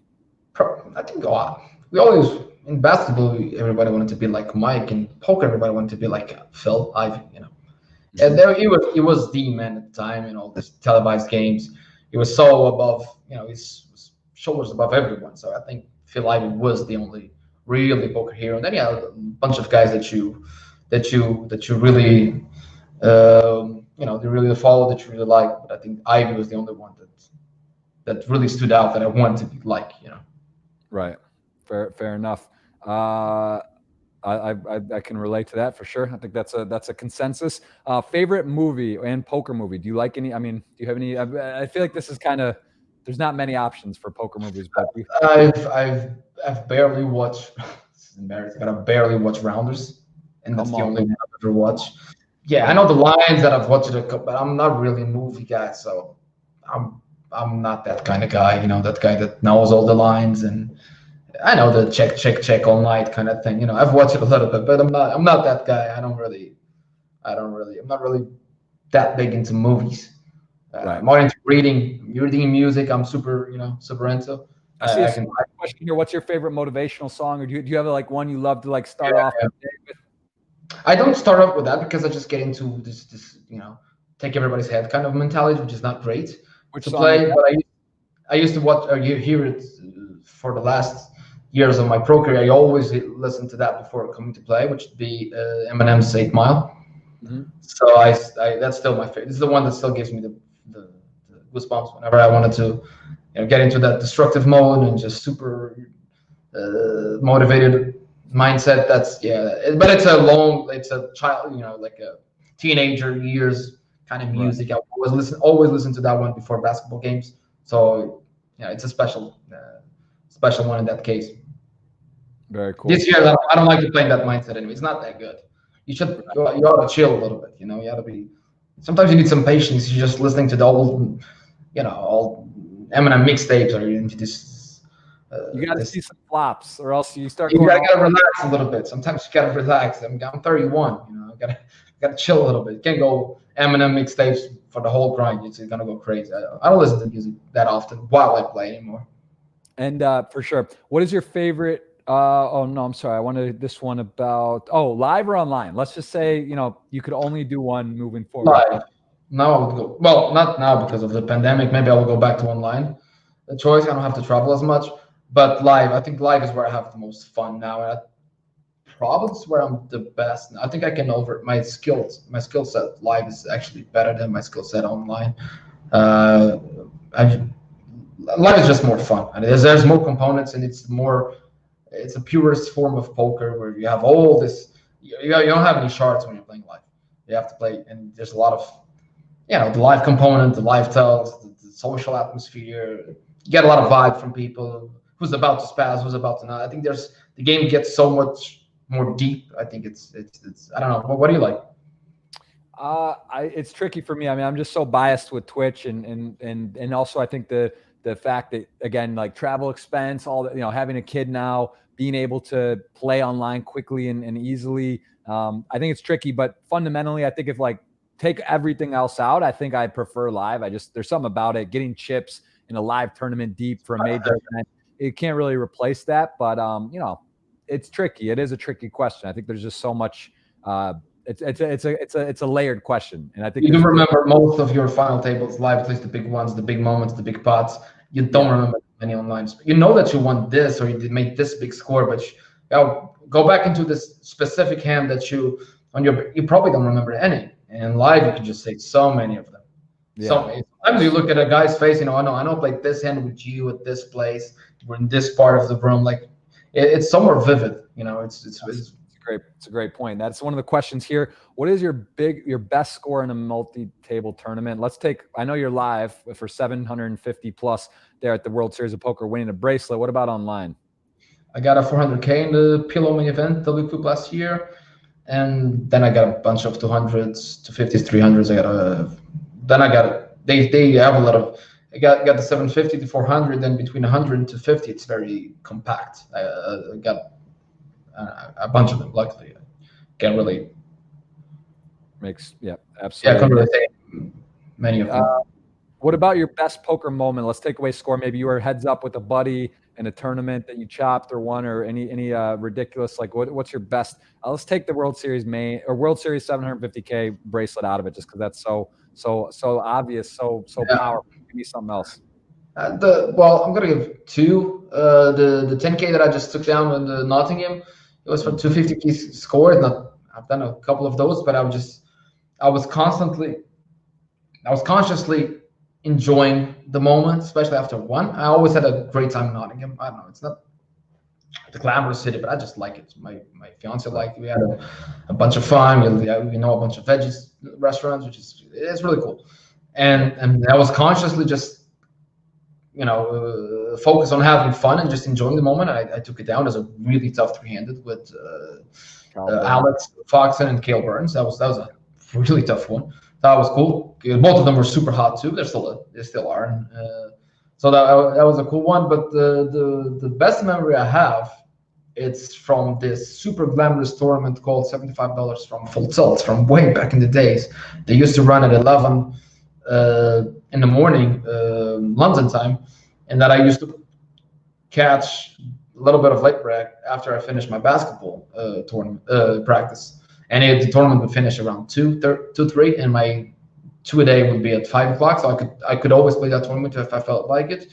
And I won twice in a row for like 1K, and it was the best feeling ever, because it was the first time I said, "Wow, maybe I got this tournament thing." Whenever you feel like maybe I'm going to live off of this, or maybe I'm really good at this, I'm just getting this was the first measure of success, and I've never been so happy. Ever since, it's true. That was the best feeling. I was like, "Wow, I'm getting good at this thing." That's amazing. Yeah, no, for sure. I remember that. I do remember that tournament. I remember the $75 45 hands as well. Those were pretty sweet. Well, someone added, Mustafa's like Ronaldo. He only needs one word. Mustafa. Someone asked, describe Mustafa in 2 words. Knit, of course, but fucking crazy. Nailed it. I think that's right. He's a great guy. We'll take a couple more here. Oh, someone's asking, why did you decide to take part in the podcast? I've never heard that question to a guest, but I like it. I've always been cool with you. I've followed the Pascal a little bit on and off. I watched I always say Chris Rock. He's not my name, it's Chris Rock. Kevin Hart, my God. I'm gonna be butchered for this mistake. Well, no offense, Kevin Hart, but Chris Rock is still the man. Kevin Hart also is. But yeah, and now it was a great chance. I've always wanted to do one in English, and I didn't have the chance to get one of these major exposure. I always been cool with you, so I was like, why not? As soon as you invite me, I think you ought to be honored if you get one of these platforms and share your knowledge and share who you are, how you came here, and this is why a part of why I do is I have the chance to reach a lot of people and learn from them. They can also maybe get one of the things from me. I never had the chance in the recent past to do it in English. I always do it in either Portuguese or then for the French crowd. So as soon as you got, I said, I'm on. That was a no-brainer. I like it. We get along nicely, so I'm going to be there for sure. Awesome. Yeah, no, it was great. It was an easy choice for me. I love that you came on. Also, I think that it's, again, one of those things where I know you, I respect you. We've talked. Never had a chance to talk deeply either. So to get to know someone better when you aren't as don't know as much about someone podcast. A nice way to chat and get to it happens a lot, right? You cross paths with somebody for so long, either online and in live too. We played with the Final Table of Rio recently, the 5K party event, and then you never really have a chance to actually just chat here and there, table talk, and maybe breaks or grab a coffee. But you never really have a chance to hang out with everybody because there's so many of us. It's when you do, it's always cool. For me specifically, it's changed a bit too, because I'm a slightly older, but I've been doing it for a long time. You kind of get your core group of people, like you said. There's only so much time, but then also now I'm married, I have a child, so it's like I'm less on tour, and when I am there, maybe my family's there, so I'm less even sort of around roaming and available. As you say, I can tell you, get it in, enjoy, because things definitely change. You get married, you have kids, all the time, sort of, it just shifts. Things are different, which for me, I love it. I wouldn't change anything, but it's just different program you're running. So what about kids? Is that something would you like to have kids one day? Yes. I mean, I thought I would be a dad by now. I always had that I'm gonna be a dad as soon as possible. But with all this traveling, I need some stability first. And just being in the same place for a long time. This is the longest I had. I've been in the same place for 3 months. I haven't been in 3 months for the same place for a long time. So it's been a while. I travel in the middle of the series, so it's been a while. You can actually be quiet, Yes. So you can't bring a child to this world when you can, but I don't know. I agree. And we got a live question here from Victor Joachim. You remember your first tournament win? Do you remember your first early wins live? This might have one of this 275 might be the one of the first ones, and it was also back to back. So these are one of the first tournaments win, because I started playing in sitting goes. I didn't play tournaments at all. So these were one of the first ones. It looks like this live one in 2013 was live one. Yeah. That was a 2K. I won. I heads up with Sergio Waido, which became Sergio was there. Adrian was there. Adrian Mateus. That's how I got to meet them. So I know him. We go way back. So he's one of my best buddies these days. Adrian, we chat a lot. We speak a lot of poker, and the other guy, the Italian guy, I don't know his name, Musta something. We also get along nicely with that guy, so that was cool. Wow. Quite a list of names there too. A lot of familiar faces. A lot of just non-question, just comments. Favorite player and people giving you praise. The best player. Do you remember? Okay, sports. We know we covered it. Basketball, and someone's asking for career advice. Let's do this last one before we go ahead and do the giveaway. I want to kind of ask you. Actually, there's some more. Shoot, man! Wow, you might have to personally, just go through and rifle off a couple replies if you have time. But let me ask you this. Someone asking about career advice. Give me something. Let's end with this. On what do you believe in your career would you give for advice to someone that wants to play poker professionally? 2 parts. What advice would you give? And then what would you say has been the greatest learning and part about being a professional poker player? So those 2 questions. We'll start with the first. In terms of advice, I'll say a couple of things. Just keep it consistent.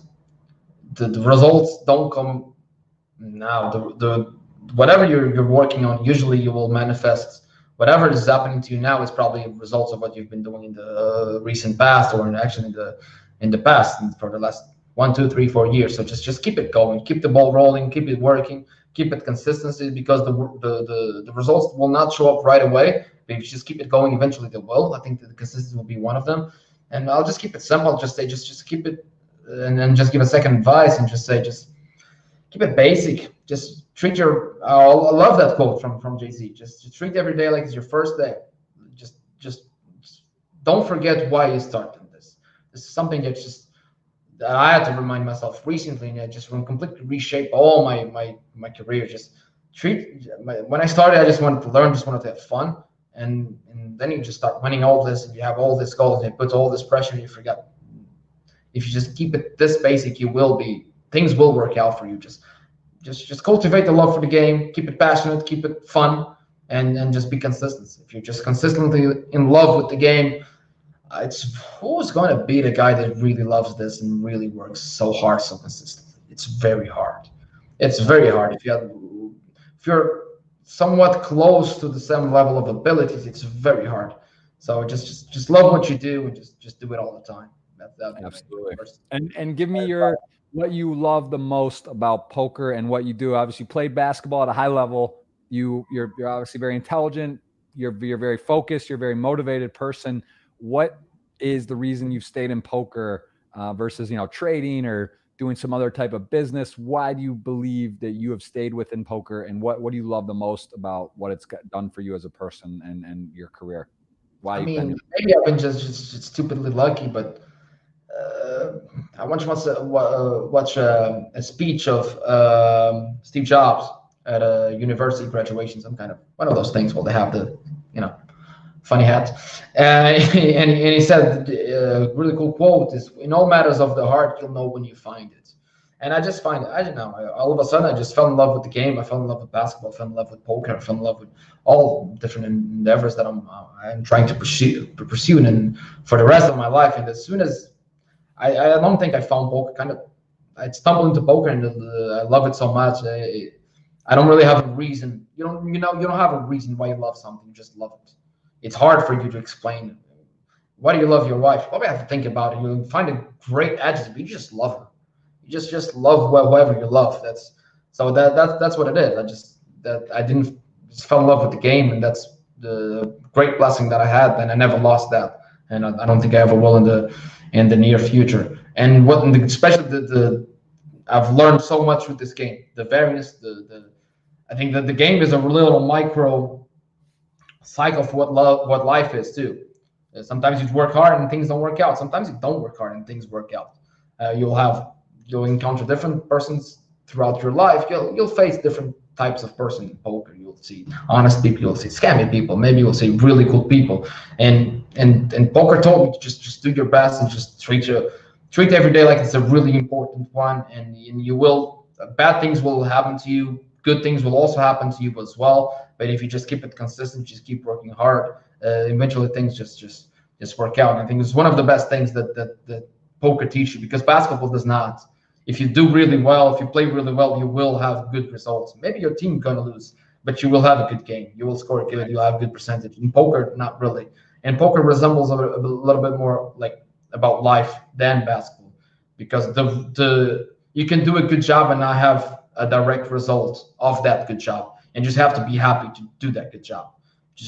Sometimes you work hard and your boss doesn't really, doesn't value what you do. Sometimes you work hard, you don't get picked to that promotion, or you get picked to that job, or you get treated wrong, not the best way for some people that even though you're being a good person. And then poker teaches you just that doesn't really matter.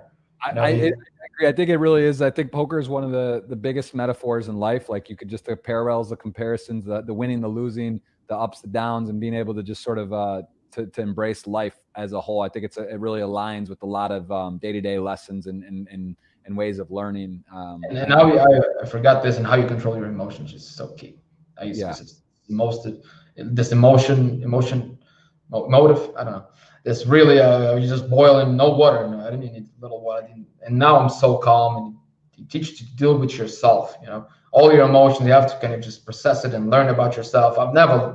I'm such a better person, such a better man, because I played this game of poker, than I would ever be if I did anything else. It forces you to look inside and to deal with everything that is wrong with you. And while you perceive these things, while you're frustrated, while you're entitled, if you're really focused on getting better at this art of being a professional poker player, you will be better, as you will finish all this career and all this press as a better man.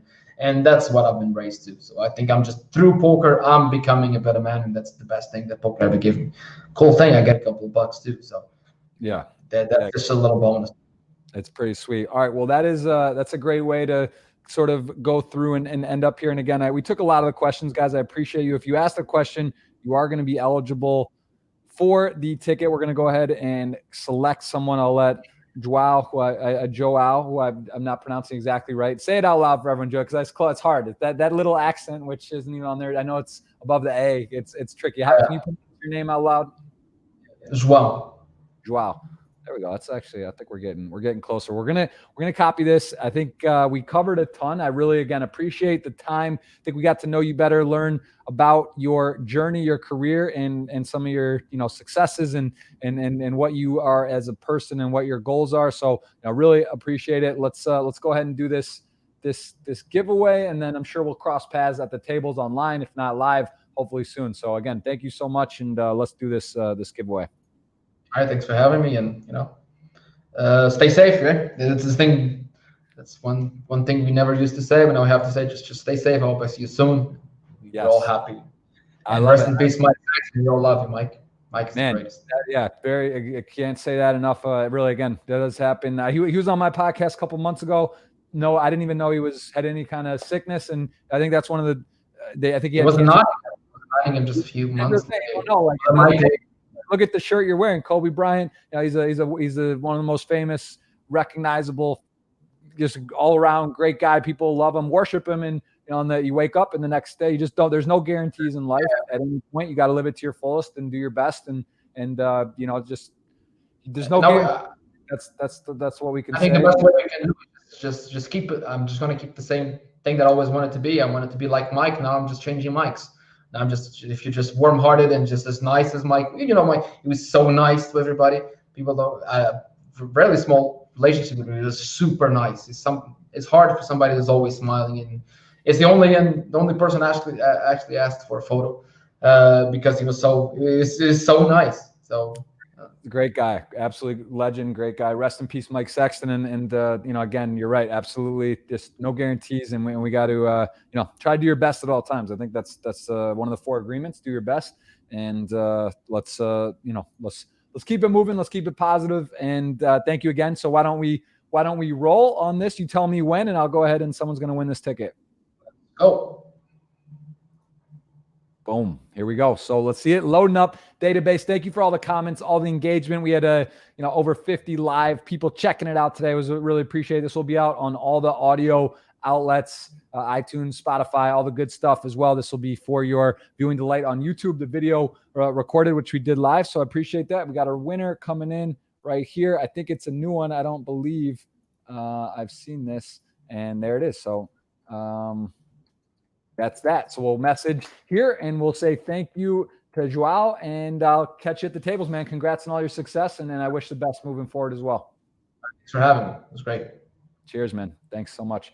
All right, guys, that's it. And we will have 3 new podcasts next week. That's the plan. We'll let you know the schedule on Monday. A bunch of different, not just poker players. We'll have some athlete, some celebrity, other type people, and we'll have a good time. We're just always chatting and meeting interesting people that love to do their best and push others to do their best. That's really what the podcast is about, and hearing their story. So we'll keep going on that. Appreciate you guys being here. Thank you so much. We'll see you soon.